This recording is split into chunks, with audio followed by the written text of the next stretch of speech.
me hizo libre, Él me hizo libre, Él me hizo libre, Él me hizo libre, Él me hizo libre, Él me hizo libre, Él me hizo libre, Él me hizo libre, Él me hizo libre, Él me hizo libre, Él me hizo libre. ¿Qué me está diciendo?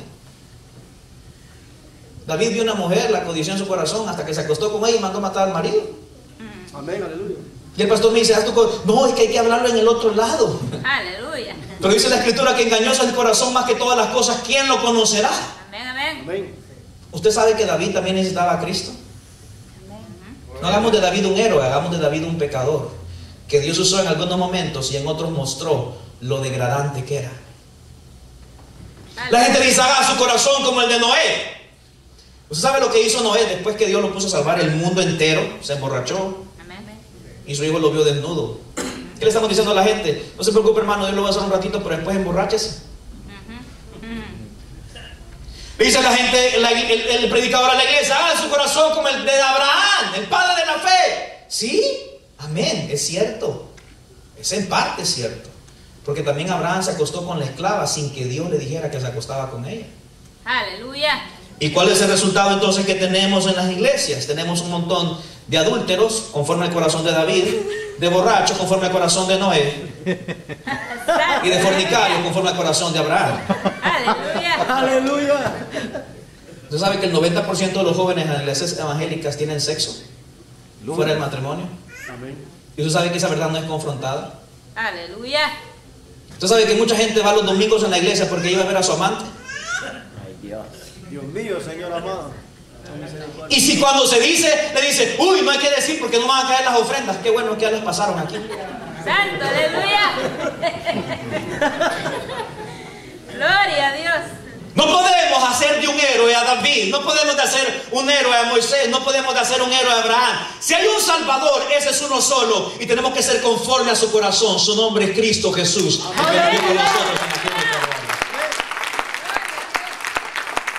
Y ahí está el problema, se ha cambiado la verdad, no hay un entendimiento claro del Evangelio. De paso entonces pasamos haciendo héroes en la Biblia y no predicamos. Todos los profetas que hablaron por Dios le huyeron a él antes. Después él anduvo buscando hasta que los atrapó. Y es más, cuando era el momento de hablar con Dios le decían, Señor, soy de labios inmundos. Y hoy cualquiera boca sucia dice que habla por la boca de Dios. Aleluya. El Evangelio contiene un gran dilema, y si ese dilema no es expuesto dentro de nuestras iglesias, vamos a vivir como cerdos y como cabros creyendo que somos ovejas. Aleluya. El gran dilema que el Evangelio tiene es el siguiente: Dios es justo. ¿Cuántos saben que Dios es justo? Amén, amén, amén, aleluya. Y si Dios es justo, quiero aclararte algo, iglesia: Dios no puede perdonarte, porque si Dios te perdona, Él deja de ser justo. Resuelve ese dilema y resolverás el Evangelio. Santo, aleluya. Te lo voy a poner de otra manera. Llegas a tu casa y asesinaron a tu familia. Vas tras el asesino y lo agarras. Lo llevas ante el juez. Estás tú, y está el asesino, y están los testigos, y está el juez. Y le dices al juez: señor juez, ese fue el tipo que mató a mi familia. Y el juez le dice al asesino: ¿tú lo hiciste? Y él dice: sí, señor, yo lo hice. ¿Por qué lo hiciste? Porque quería. Y el juez le dice: hijo, porque tengo tanto amor, te voy a perdonar. ¿Qué sería ese juez? Igual que el asesino. Dice el libro de Proverbios, capítulo 17, versículo 15: el que justifica al impío y el que condena al justo, ambos son abominación a Jehová. Entonces, si le decimos a la gente: venga a Dios, que Él va a perdonar sus pecados, estamos haciendo a Dios injusto. ¿Y cómo se disuelve este problema? Si alguien dice: vaya cosa, hoy sí me están predicando otra cosa, o me siento confrontado, o no sé qué decir, o no sé qué hacer, ahí está el problema. Para que entiendas eso, tienes que entender qué es lo que hizo Jesús en la cruz del Calvario. Te lo voy a explicar de esta manera. Todos hemos pecado, por lo tanto estamos destituidos de la gloria de Dios. Todos merecemos ir al infierno. sin importar lo que usted haga. De tal manera amó Dios al mundo que envió a su Hijo unigénito para que todo aquel que en Él crea no se pierda, mas tenga vida eterna. Dios no envía a su Hijo al mundo para que el mundo sea condenado, sino para que el mundo sea salvo por Él. Pero los hombres amaron más las tinieblas que la luz, porque sus obras eran malas. Y entonces, ¿cómo se resuelve esto, pastor? Aleluya. De esta manera, que cuando Jesús fue a la cruz, tomó tu pecado y lo puso en la cruz para que la ira de Dios castigara tu pecado. Todos merecemos ir al infierno. Por esa razón Dios en la cruz castigó a su Hijo Jesús. Dice el libro de Isaías, lo sujetó a padecimiento. Dice el libro de Gálatas capítulo 3 versículo 10, maldito todo aquel que es colgado en un madero. Dios puso a Jesús en la cruz. No fueron los romanos, no fueron los judíos, no fuimos nosotros, fue Dios. Aleluya. Dios castigó a su Hijo en la cruz. Cuando lo pone en la cruz es porque le está poniendo también el pecado de nosotros. De tal manera que cuando tú corres a la cruz, corres donde tu pecado está siendo castigado por Dios, y al mismo tiempo Jesucristo vence el pecado resucitando al tercer día. De tal manera que cuando tú vienes en Él, tu pecado ha sido castigado, la ira de Dios fue satisfecha en Cristo, y entonces tú, al venir a Él, recibes el perdón de pecados, no porque Dios te perdone directamente, sino porque Dios ya castigó tu pecado poniendo a su Hijo en la cruz, y tú recibes su perdón que emana de la cruz. Bendito y glorioso sea nuestro Señor Jesucristo, que fue a la cruz para perdonar nuestros pecados. Entonces, Dios, al poner a su Hijo en la cruz, te estaba castigando a ti. ¿Pero alguien estuvo en esa cruz? No. Por eso el apóstol Pablo dice, con Cristo estoy juntamente crucificado, ya no vivo yo, mas Cristo vive en mí. Amén. Entonces cuando Dios ve a Jesús en la cruz, no ve a Jesús en la cruz, está viendo a quién. Aquellos que han sido perdonados, siendo castigados su pecado. Y cuando Dios te ve a ti caminando, no te ve a ti, ve a Jesús en ti. Por eso dice la Escritura, justificados pues por la fe tenemos paz para con Dios por medio de nuestro Señor Jesucristo. Este es el dilema resuelto, que Dios sí castigó tu pecado poniendo a su Hijo Jesús en la cruz y dejándolo solo. Entonces Jesús dice, Elí, Elí, lama sabachthani, Dios mío, ¿por qué me has abandonado? Ese es el grito que habrá en el infierno, el abandono de Dios. Jesús probó el mismo infierno para que tú probaras el reino de los cielos. Sí, amén. Aleluya. Por eso Él fue a la cruz en tu lugar. Y la gente hace de esto un mensaje más romántico que el castigo verdadero. Le dicen, hermanos, los látigos, la corona. Quiero aclararte algo. Hay gente que puede morir en peores condiciones, y no significa que la humanidad va a ser salva. El problema principal de Jesús fue el que estuvo en el Getsemaní cuando le dijo, Padre, si es posible, pasa de mí esta copa. ¿Qué copa? Ya has leído las 7 copas de la ira de Dios en el libro de Apocalipsis. Jesús iba a probar la ira de Dios para que tú no recibieras su ira. El castigo físico no se aproxima ni 1 milímetro a la ira de Dios sobre Jesús.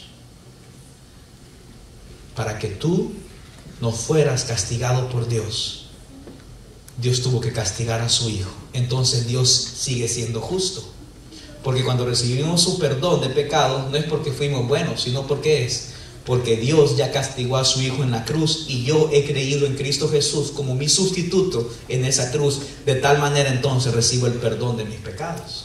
Amén, amén. Entonces, si le preguntas a un musulmán si va a ir al cielo, ¿sabes qué te dice el musulmán? Que sí. Y entonces le pregunta, ¿y por qué va a ir al cielo, señor musulmán? El musulmán te va a decir, porque soy bueno, porque hago mis oraciones, porque voy a congregarme, y hago buenas obras. Si tú le preguntas a un judío si irá al cielo, te va a decir que sí. Y le preguntas, ¿y por qué, señor judío? Porque soy bueno, porque hago mis oraciones y porque ayudo a los prójimos. Si le preguntas a un cristiano que va a ir al cielo, el cristiano te va a responder sí. Y la pregunta es ¿por qué? Porque soy un maldito pecador. Aleluya. Que merezco ir al infierno. Pero Dios mandó un sustituto para pagar mi castigo y mi pecado. Entonces iré al cielo por los méritos de uno solo, el mérito de Cristo Jesús. No somos salvos por las obras, sino por la obra de Cristo Jesús en la cruz del Calvario. Qué diferencia, ¿no? Amén. Entonces no hacemos obras para ser salvos de ninguna manera. Si nuestras obras ante Dios son como trapos de inmundicia. Mire, dice la escritura en el libro de Isaías, nuestras mejores justicias son como trapos de inmundicia. ¿Alguien sabe aquí qué son los trapos de inmundicia? Se lo voy a explicar con mucho amor. Los trapos de inmundicia es la toalla sanitaria usada de la mujer. Para Dios tus mejores obras son como eso. Si alguna vez quieres lucirte, a Dios le da asco. Tus mejores obras, ¿cómo serán tus peores obras? Aleluya. Ay, pastor, y yo que trato de ser bueno, pues deje de tratar de ser bueno. Acuéstese en los méritos de Cristo y usted vivirá una vida santa, porque Cristo será formado en usted, no porque usted trata de ser bueno por usted solo. Aleluya. Gloria a Dios. Qué diferencia, ¿no? Eso se llama el Evangelio. ¿Y cómo hemos reducido el Evangelio? A un ridículo plan de discipulado, primeros pasos. Este es el ABC del Evangelio, hermano. Cristo murió por usted, solamente tiene que repetir, ¿qué es eso? La gente no entiende que Cristo murió asesinado bajo la ira de Dios para que tú no fueras al infierno, y que este es un regalo de Dios, el creer en Él. Aleluya. No hay un patético plan de evangelio ni el ABC. Eso es para ignorantes, ciegos. Quieren entender los secretos de la Biblia y no hacen nada con lo que la Biblia dice. Con lo que entienden de la Biblia no hacen nada y quieren entender los secretos. Aleluya. Aleluya, Cristo. A todos les gusta la historia de Abraham e Isaac. ¿A cuántos les gusta esa historia? Qué bonita, ¿verdad? ¿Se acuerdan cuando Abraham le iba a pasar el cuchillo a Isaac? ¿Qué dijo Dios? No lo hagas. Allá hay un sacrificio. ¿Se acuerda, iglesia? Amén. Aleluya. Y la gente dice, ya ven, hermanos, Dios no le va a pedir. Dios no, espérese. Aleluya. Esa es la pausa de la historia. ¿Por qué no le pone play y continúa, hermano? Porque en la cruz Dios sí mató a su hijo. Wow. Amén, aleluya. Gloria a Dios. ¿Y por qué Abraham no mató a Isaac? Porque Abraham era un pecador. ¿Y por qué Dios sí mató a Jesús? Porque Jesús era un justo, cargando el pecado de la humanidad. Gloria al Señor. Aleluya. Número 5. Tenemos que regresar a predicar el nuevo nacimiento. Diga conmigo, el nuevo nacimiento. Nuevo nacimiento. Quiero aclararte ciertas cosas. No vengo a este púlpito esperando que al final exista algo extraorbitante aquí. Ni voy a orar por ti, ni voy a hacer ningún llamado. Aleluya, gloria a Dios. Yo no vengo a este púlpito esperando que alguien sea convencido por mi persona. De ninguna manera. Aleluya. Tampoco vengo a este púlpito para tratar de convencerte que seas cristiano. Sería yo un tonto, sería eso. Mi esperanza está puesta en algo distinto. Mi esperanza está puesta que si eres de Dios, Él te dirá, tú eres mío. Tú eres mío. Aleluya. Te reclamo para mí. Mi esperanza no está en mi elocuencia ni en la preparación de este sermón. Mi esperanza surge del ofrecimiento de la gracia, que aquel que murió por ti en la cruz también te dirá, te arrebato del infierno, hijo mío, tú eres mío. Aleluya. Amén. Aleluya. Esa es mi esperanza. Gloria a Dios. Que Él te abra los ojos del entendimiento, no hacer un gol del sermón. Y si no es por la obra del Espíritu Santo, esto es inútil. Los predicadores seremos siempre los Ezequieles, parados en valles de huesos secos, y caminaremos ahí y profetizaremos y diremos, Dios ha llamado como Noé lo hizo 120 años y no se salvó nadie. Y si Dios salva a alguien, qué bueno. Pero no es porque el mensaje fue fuerte o el mensaje fue confrontador, sino es de Dios que tiene misericordia del pecador. Sabemos que el viento de Dios soplará y de los huesos muertos hará carne y les pondrá un corazón de carne donde había un corazón de piedra para que sea su iglesia. Mientras tanto, prediquemos el nuevo nacimiento. Pablo, cuando le dijo a los corintios esto en 2 de Corintios capítulo 13 versículo 5, le dice: examinaos a vosotros mismos si estáis en la fe, probaos a vosotros mismos, ¿o no os conocéis a vosotros? ¿Y qué tal si el examen sale reprobado? Yo te voy a hacer una pregunta a ti. ¿Por qué no te examinas? Olvídate de dónde estás sentado ahorita. Examínate. Examina tu corazón. ¿Cuáles son tus deseos? Usualmente la gente quiere que todo el mundo cambie, pero ellos no quieren cambiar. Señalan el pecado de todo el mundo, pero no señalan su pecado. El problema que enfrentamos hoy no es el bautismo infantil, es que la gente descansa en que una vez dijo una oración. Y yo sí estoy aquí parado para algo, y eso es para así, decírtelo muy claro. Estoy haciéndole guerra a la gente que cree que es salvo por una oracioncita. Aleluya. La oración del pecador ha enviado más gente al infierno que cualquier otra cosa sobre la faz de la tierra. ¿Por qué, pastor? Porque ha llenado a mucha gente de engaño, que creyeron que son cristianos y caminan como diablos en las iglesias. Amén, amén.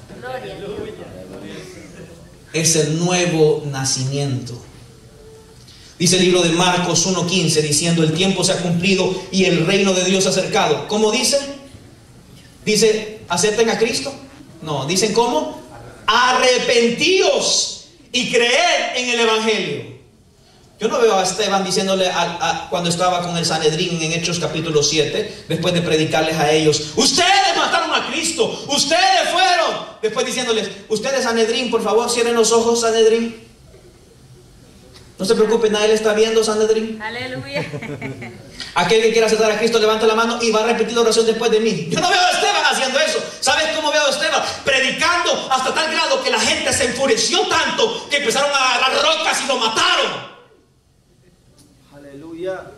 Gloria a Dios. Yo no veo a Jesús, un ejemplo, después del sermón que el pastor hablaba en las bienaventuranzas, terminando su sermón con un broche final como los predicadores de hoy. ¿Alguien quiere aceptar a Cristo? No. No es una decisión, son las decisiones diarias de mi vida las que hacen entender que soy cristiano o no. Así es, aleluya. Gloria a Dios. Hoy la gente le pregunta: ¿usted es salvo? Y dicen: sí, soy salvo. ¿Y por qué salvo? Porque el 9 de abril del año 1969 yo acepté a Cristo. Entonces yo le digo: sí, me parece patético. ¿Y por qué? Porque tú no eres salvo por lo que hiciste antes. Tú eres salvo por lo que haces todos los días. Amén, amén. La pregunta no es: ¿eres salvo? Sí, porque tal, nada. No, soy salvo porque me parezco a Cristo todos los días. Aleluya, así es. ¿Te identifican con Cristo? Porque puedes haber hecho una oración de fe y vivir como demonios. Y ahí está el resultado. Por no predicar estas verdades, el 70% de la gente en Estados Unidos cree que es salva. Y Estados Unidos es el país donde hay más abortos que cualquier otro país en el mundo. Culpan siempre a donde van, pero la culpa está puesta directamente en que no conocen a Dios. Regresemos a la invitación verdadera, el arrepentimiento. Esa es la número 6. Regresemos al arrepentimiento. Diga conmigo: arrepentimiento. Arrepentimiento. Entonces la pregunta es: ¿qué es el arrepentimiento? Primeramente quiero enseñártelo por medio de Moisés. Mira Éxodo 34, versículos 6 al 7. Y pasando Jehová por delante de él, proclamó: Jehová, Jehová, fuerte, misericordioso y piadoso, tardo para la ira y grande en misericordia y verdad, que guarda misericordia a millares, que perdona la iniquidad, la rebelión y el pecado, y que de ningún modo tendrá por inocente al malvado, que visita la iniquidad de los padres sobre los hijos y sobre los hijos de los hijos hasta la tercera y cuarta generación. Reacción de Moisés, versículo 8. Entonces Moisés, apresurándose, bajó la cabeza hacia el suelo. ¿Y qué hizo? Y adoró. La evangelización verdadera se empieza con enseñar la naturaleza de quién es Dios. Para que el hombre entienda quién es Dios, tiene que conocer al Dios verdadero. La gente busca el amor de Dios. La gente busca la paz de Dios. La gente busca la prosperidad de Dios, pero no conoce al Dios del amor, al Dios de la paz y al Dios verdadero. De tal manera que quieren los atributos de Dios y no quieren saber quién es Dios. La gente busca las manos de Dios, lo que Dios le da, y no su rostro. Y después quieren ir al cielo. Es más, hay personas que dicen, bueno, yo no necesito eso. ¿Por qué? Porque soy bueno. Yo soy bueno, yo me porto bien, claro. La gente dice, ¿usted sabe que es un pecador? Hermano, Satanás también sabe que es pecador.